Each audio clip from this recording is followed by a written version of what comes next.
Iran को एक और बड़ा नुकसान हुआ है। IRGC के स्पोक पर्सन जनाब अली मोहम्मद नायनी शहीद कर दिए गए हैं। इजराइल ने इनको टारगेट करके रोज़ की तरह, जैसा वो रोज़ किसी न किसी ऑफिशियल को टारगेट करता है, टारगेट करके शहीद कर दिया है। IRGC ने और ईरानियन गवर्नमेंट ने ऑफिशियली इस शहादत को एक्सेप्ट कर लिया है। दोस्तों, ईरान के लिए पिछले 12-18 घंटे बहुत बुरे थे। स्क्रीन पर मौजूद आपको जो शख्सियत नज़र आ रही है, general Ismail Ahmadi, Basij intelligence chief, इनको भी शहीद कर दिया गया है। उधर अमेरिका तैयारी कर रहा है हज़ारों की तादाद में मिडिल ईस्ट में फौज भेजने के लिए। अमेरिका पावर से, ताकत से मिडिल ईस्ट के अंदर घुसपैठ करके स्ट्रेट ऑफ हॉर्मुज खोलने की तैयारी में है, और इस तैयारी में भी है कि ईरान का जो आइलैंड है उस पर फौज उतारी जाए। अब तक सिर्फ बोला जा रहा था, अब मैं सबूत दे रहा हूं। ब्रिटेन के मिलिट्री बेस से, जी हां, ब्रिटेन के मिलिट्री बेस से अमेरिका के B-52 परमाणु बॉम्बर ईरान पर बमबारी करने के लिए, तस्वीर देख लीजिए, ईरान पर बमबारी करने के लिए उड़ान भर रहे हैं। यानी बरतानिया पूरी तरह से ईरान के कत्लेआम और ईरान को मिटाने के लिए पूरी तरह से अमेरिका का साथ दे रहा है। इस्माइल खतीब जो इंटेलिजेंस मिनिस्टर थे, उनकी शहादत पर ईरान के नए सुप्रीम लीडर मुश्तबा खामनई ने हाथ से खत लिखकर दुख जताया, और अब जो नए इंटेलिजेंस चीफ या नए लीडर आ रहे हैं, उनकी सिक्योरिटी को टाइट करने का आदेश दिया है। जो आप अरब का मीडिया, यूरोपियन मीडिया देख रहे हैं और गोदी मीडिया, आपको क्या लगता है कि ये ईरान के साथ कभी जिंदगी में होंगे? नहीं होंगे। जब ईरान जीत जाएगा ना, परचम जीत का लहरा देगा, तब ये गोदी मीडिया, तब ये सारे जो मीडिया वाले हैं, तब ये मजबूर होंगे ईरान की तारीफ करने में। अल जजीरा ने, देखिए, अरब के चैनलों ने 2 अपने ही पत्रकारों को गिरफ्तार किया है, फातिमा अल मादी और दूसरी हैं सईद ज़ियाद। इन दोनों पत्रकारों को इसलिए गिरफ्तार किया गया है अल जजीरा के द्वारा, मतलब अल जजीरा ने कंप्लेन करी और फिर अरब की जो है सिस्टम गिरफ्तार कर लिया। क्यों?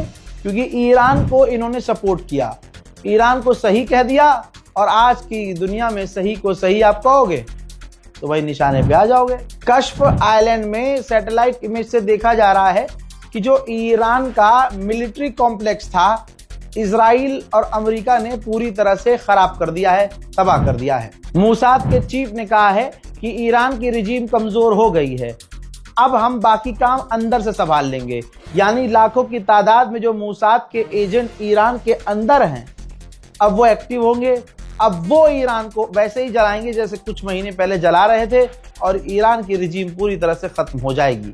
ये प्लान मूसाद का है हजरात। इसके अलावा 6 देशों ने अमेरिका को खुश करने के लिए टेरर लिस्ट में ईरान को डाल दिया है।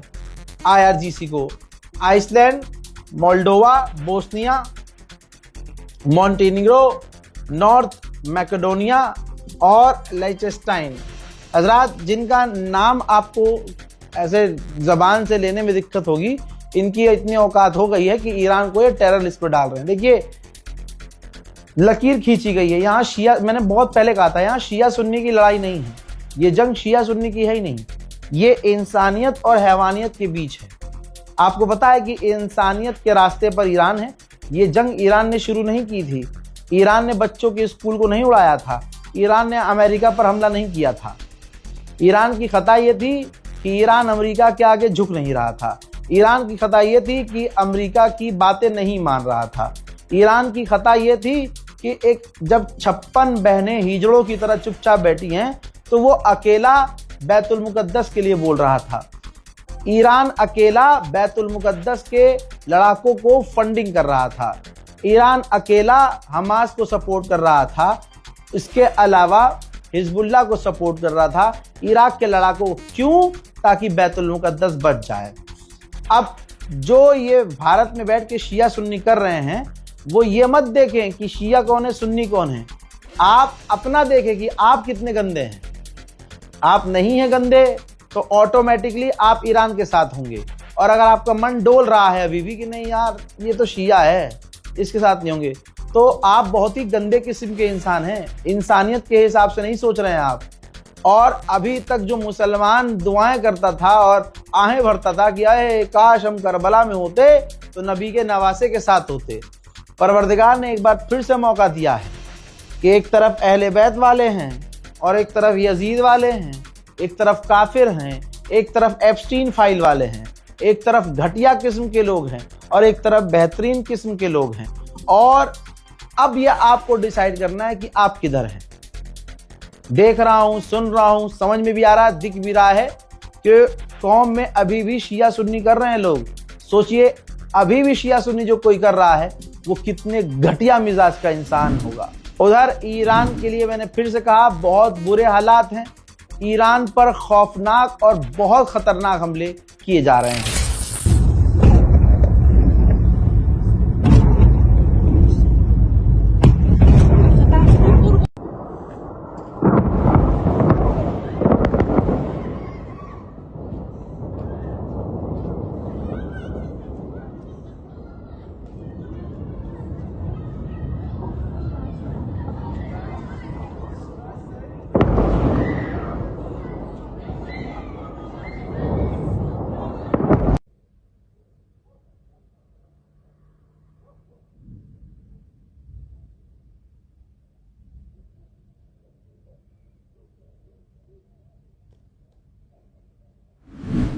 फिलहाल के इस रिपोर्ट में इतना ही।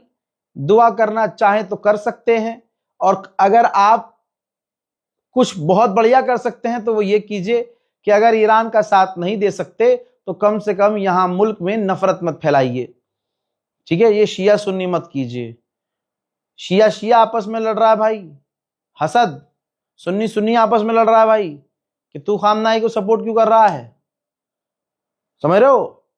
वो कह रहे हैं भाई साहब खामनाई तो शिया के हैं, ये कह रहे हैं तो खामनाई तो भाई हाँ शिया के हैं, सही कह रहा भाई, हम क्यों करें सपोर्ट। जब खामनाई ने जीते जी शिया सुन्नी नहीं किया तो तुम्हारी और मेरी क्या औकात है, आप समझ रहे हो। ये अंधा पैसा जो खर्च किया है अमेरिका इजराइल ने इधर की तरफ के भारत और पूरी दुनिया में इधर शिया सुन्नी हो भारी मात्रा में, वो काम बिल्कुल बढ़िया कर रहा है। जिन जिन मुल्लों के पास और जहरीले लोगों के पास अमेरिका और इजराइल के पैसे पहुंचे हैं मूसाद के जरिए लिफाफों में और अकाउंट में, मेरे दोस्तों ऐसे लोग काम पर लग चुके हैं। आपके बीच में या आपके दिमाग में कोई अभी भी शिया सुन्नी डाल रहा हो या ईरान के खिलाफ जहर घोल रहा हो, आप समझ रहे हो, तो आप समझ जाओ ये किस पार्टी से है, इसका कहां और किससे कनेक्शन है।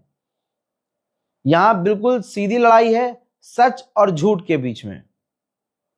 अगर आपको लग रहा है कि ईरान शिया है, हमें उसे सपोर्ट नहीं करना चाहिए, तो नेतन्याहू सुन्नी है क्या। अरे भाई नेतन्याहू सुन्नी है क्या, ये डोनाल्ड ट्रंप सुन्नी है क्या।